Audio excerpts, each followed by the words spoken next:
L'édito politique sur Europe 1 avec Le Figaro. Bonjour Alexis Brézet. Bonjour Dimitri, bonjour à tous. Alors Alexis, après son discours européen de la Sorbonne, Emmanuel Macron vient d'accorder coup sur coup un entretien fleuve à la presse anglo-saxonne, une longue interview ce dimanche à la presse française.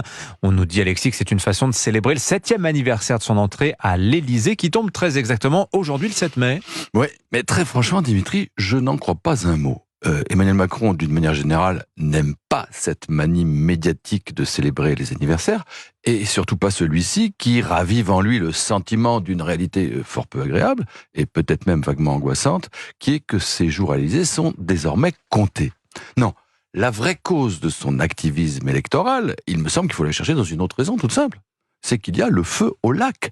Je ne sais pas si vous avez vu le dernier rolling réalisé par l'IFOP pour Le Figaro notamment. Mais pour la majorité, il est désastreux. Avec 32%, la liste RN de Jordan Bardella fait deux fois plus que la liste Renaissance emmenée par Valérie Ayé. Entre les deux camps, jamais l'écart n'a été aussi grand. Je vous rappelle qu'en 2019, aux dernières européennes, les deux listes étaient dans un mouchoir de poche aux alentours de 23%.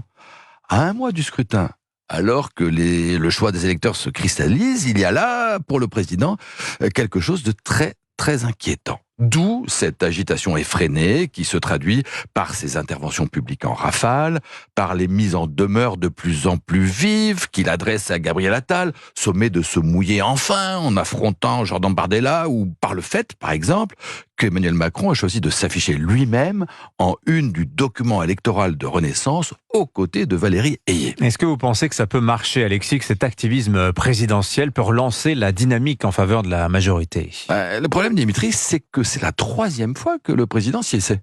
On l'a oublié parce qu'on oublie tout, mais Emmanuel Macron a déjà voulu une première fois lancer la campagne début janvier avec sa fameuse conférence de presse dite de rencontre avec la nation.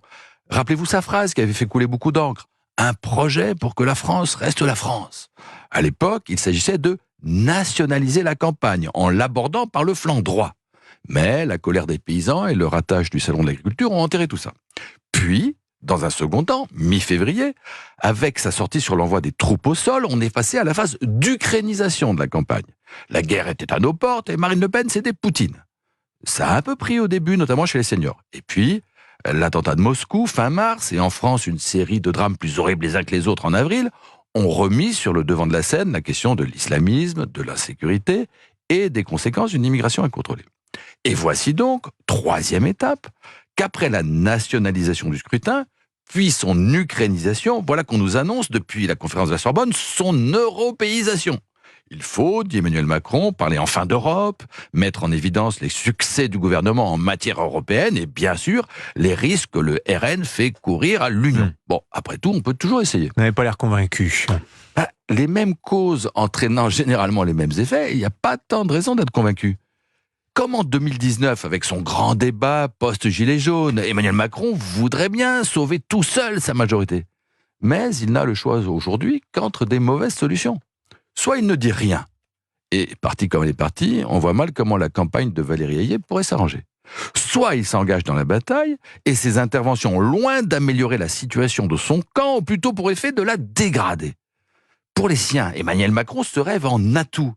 Mais aujourd'hui, nombre de ses amis estiment que son impopularité fait de lui un boulet. L'édito politique sur Europe 1. Merci Alexis Brézet. Je vous signale la une du